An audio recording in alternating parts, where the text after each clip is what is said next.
Well, we're within 11 years of the current season. Well, no, 11 years of the season we just finished in June. Anyways, I decided to go with 1 through 8, and I decided to combine the overtime losses and shootout losses as I promised you guys yesterday. Um, and again, we're in a situation where a team misses the playoffs in the West that would have made the playoffs in the East. It's just how the playoff format works. Anyways, some big time changes happened this year, and we'll get to those because there's a lot of movement to take place. The Oilers, coming out of being in the Stanley Cup final, are crashing. The Carolina Hurricanes, coming out of a Stanley Cup final and a win, don't make the playoffs either. Out west, Detroit leads the way at 50, 19, and 13, followed by Anaheim at 48, 20, and 14, followed by Vancouver at 49, 26, and 7. The Nashville Predators, 51, 23, and 8, are your number 4 seed. You'll notice the top 3 seeds are in red. Those are your division leaders, your top 3 seeds, and then from there it's by record. Fifth rated is San Jose at 51, 26, and 5, followed by Dallas, 50, 25, and 7, Minnesota, 48, 26, and 8. Calgary stays above the playoff line at 43, 29, and 10. The Colorado Avalanche miss with a record of 44, 31, and 7. St. Louis, 34, 35, and 13. Columbus, 33, 42, and 7. There's Edmonton at 32, 43, and 7. Chicago, 31, 42, and 9. LA, 27, 41, and 14. And Phoenix at the bottom at 31, 46, and 5. In the East, Buffalo leads the way at 53, 22, and 7 and wins themselves that President's Trophy. New Jersey, 49, 24, and 9.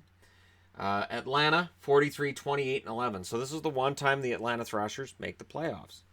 And they get the number 3 seed for being a division winner.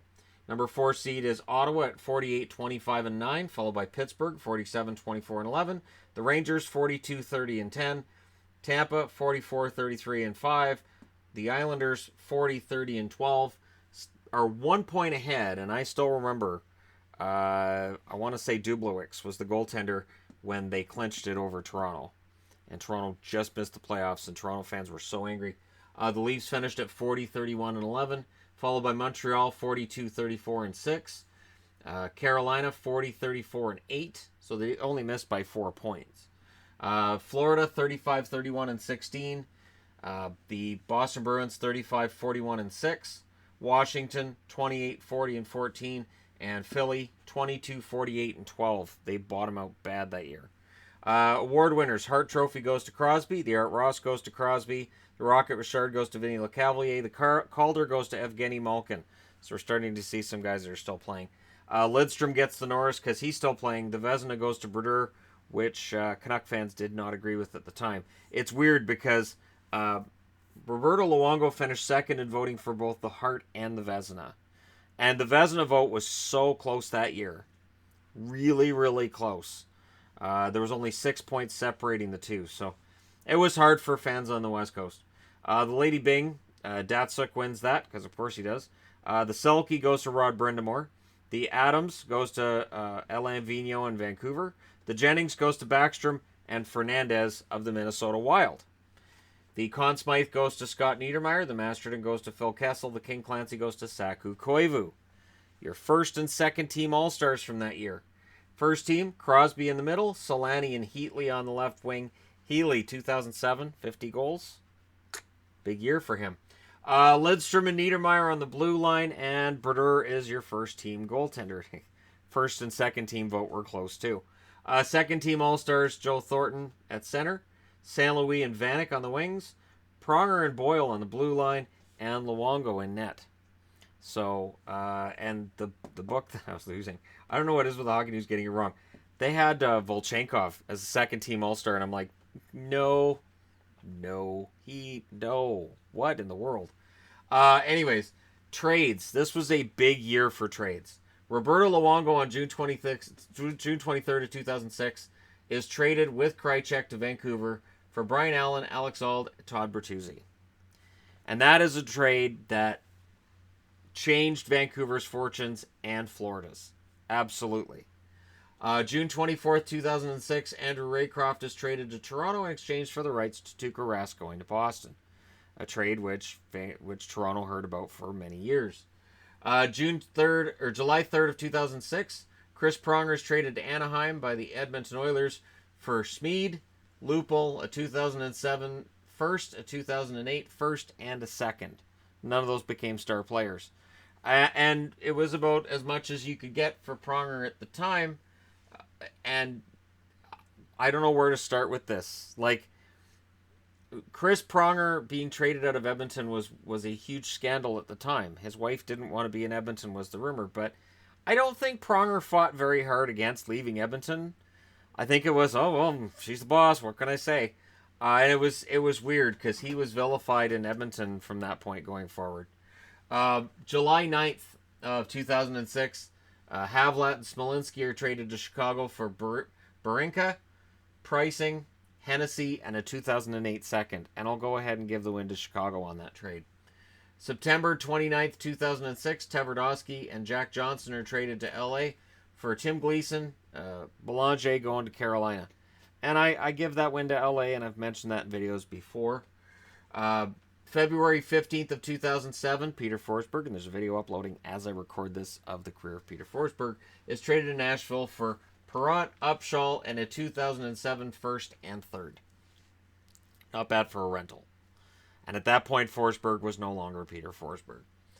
February 25th of 2007, Keith Tkachuk is traded to the Atlanta Thrashers for Metropolit, a 2007 first, third, and a 2008 second going to St. Louis. Tkachuk would re-sign in St. Louis after that, which would lead to the NHL thinking about getting rid of teams being able to do that. So if you trade a guy at the deadline, you can't sign him back on July 1st. They really thought about that because of Tkachuk. Because it was obvious right from the beginning that he was going to go back to St. Louis. He was just a hired gun for the Atlanta Thrashers. I think if the Atlanta Thrashers had won a cup with that being done, I think there may have been more of an argument towards it. And it was something that had been done before, but the NHL was getting increasingly agitated by it. I don't know. It's a weird. That would be a weird rule, honestly. That would be really strange. February 27th of 2007, Marty Biron's traded to Philly for a 2007 second rounder. So Biron out of Buffalo. Also on February 27th, Todd Bertuzzi is traded to Detroit for Sean Matthias and a 2007 second going to Florida. Bertuzzi, it did not work at all. Period. And it didn't work that well for him in Detroit either. He would end up going to Anaheim. Also on February 27th, Ryan Smith is traded to New York Islanders for Robert Nilsson, O'Mara, and a 2007 first. That 2007 first was Alex Plant. Not a great trade for Edmonton, and a moment that we all remember for Ryan Smith crying as he left Edmonton. He would eventually go back, but the tearful departure from Edmonton is one of those moments that we'll remember forever. And Smith and Pronger both being out of Edmonton, it was, and I look at what's going on in Ottawa right now, and it's not that different to me. It's a different circumstance, but again, you're losing core players, and what are you getting back for them? Are you getting back value for them? Are you really? And I don't know that Edmonton necessarily did. And people are going to say, well, with Pronger, they didn't really have much choice. They had to trade him. Ottawa would argue they had to trade Karlsson as well, and that Hoffman had to go. So, and in Edmonton's case, they had to make sure they got something back for Ryan Smith. So, it's a matter of looking back at it, and you can say, well, this was a really lopsided deal, but circumstances sometimes necessitate that. In the playoffs, number 1 seeded Buffalo wins in 5 over the Islanders. Number 2 seeded New Jersey wins in 6 over Tampa. The New York Rangers upset the number 3 seeded Atlanta Thrashers by winning 4 straight, and Atlanta would never get back. That was it. Number 4 seeded Ottawa wins in 5 over Pittsburgh. Out west, Detroit, the number 1 seed, they beat Calgary in 6. Anaheim, the number 2 seed, win in 5 over Minnesota. Vancouver, the number 3 seed, won in 7 over Dallas. That was a kind of a boring series at points. Got to be honest. But it was fun seeing it go 7. And again, Turco played well, but there was this guy Luongo at the other end of the ice. Luongo was out of his mind that year. That was the year Luongo dragged the Canucks to that 49 win record. There's no way in hell they get anywhere near the playoffs with anybody other than Luongo in that. Number 5 seeded San Jose upset number 4 seed Nashville in the first round. So Nashville goes out and they get Forsberg and they end up losing in the first round in 5. I think it actually hurt them having Forsberg in the lineup. And I'm not sure if it's a matter of guys just saying, okay, well, he's here. He can take up the slack, and they let up. I don't know what it was, but it didn't work. In the second round in the East, Buffalo, the number 1 seed, takes out number 6 New York Rangers in 6. The number 4 seeded Ottawa Senators take out number 2 seed New Jersey in 5. Detroit, the number 1 seed in the West, takes out number 5 San Jose in 6. Number 2 seeded Anaheim takes out number 3 seed Vancouver in 5. And that was a matter of Luongo can only drag you so far. And the Anaheim Ducks were just too damn good of a team for Vancouver to get past them. In the conference finals, Buffalo, the number 1 seed, lost to Ottawa in 5, which was very surprising to a lot of people. Detroit lost to Anaheim in 6. So Detroit's out. Anaheim's in the final against Ottawa, which means this is the first time that 2 of the newest round of expansion teams have both made the finals in the same year. In the finals, Anaheim wins games 1 and 2 at home, 3-2 and 1-0. Game 3, Ottawa wins 5-3 to give some of us hope, but game 4, Anaheim just it was too much. They win 3-2, and then game 5, Ottawa's done, and Anaheim wins it 6-2 to win the series in 5. Your playoff leaders in goals, Alfredson with 14, your assist leader. Spezza and Heatley tie with 15 points. Alfredson, Spezza, and Heatley all tie for the lead with 22. So the Senators dominate on the score sheet, but in the end, Anaheim wins the Stanley Cup. Scott Niedermayer gets the MVP. And your wins leader in the playoffs is Jean-Sebastien Giguère with 13. The other 3, of course, were courtesy of Brizgalov. And Hasek is your number 2 on the wins list with 10 for the Detroit Red Wings.